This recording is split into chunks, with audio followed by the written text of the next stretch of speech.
Hey everybody, welcome to this episode of the Disc Golf Answer Man. Tommy wants to know, has a question about rules. I was playing in a tournament a couple of weeks ago, and two of the players were having a debate over the out-of-bounds rule. Ooh. The hole had an OB road that ran down both sides of the playing area. Okay.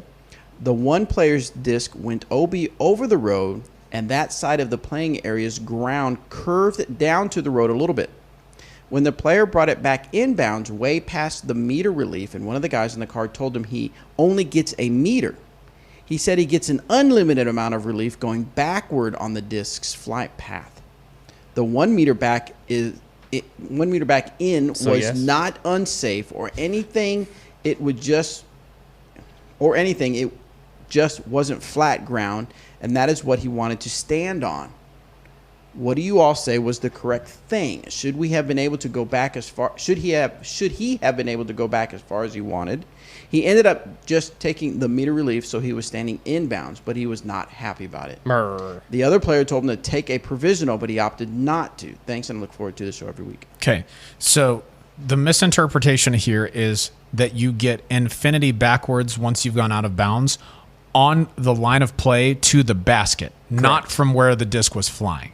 Okay, so if the out of bounds is on the right side and you throw 45 degrees off the tee pad, it goes straight into the OB. I mean, never had a chance this weekend. Yeah, I've seen it. You don't get to go straight. Like once you get to where the disc went out of bounds, you don't go straight back 45 degrees toward the tee. That's not how it is.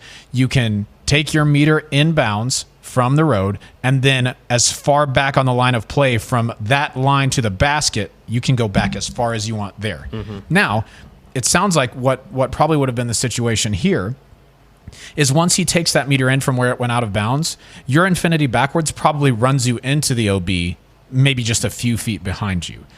And so then that's as far back as you can go. Mm-hmm.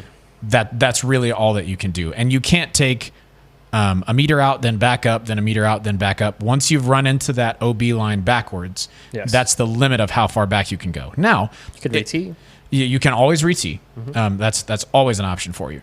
Now, if let's say the road kind of curved into the fairway and then back out, and you threw it out of bounds, like before the road had kind of turned back the other way, you could take your meter in and then go back as far as you wanted on that line because you have a straight line to the basket without road behind you. But if you back up into OB, you can't throw from OB, so that's the only lie that you can have.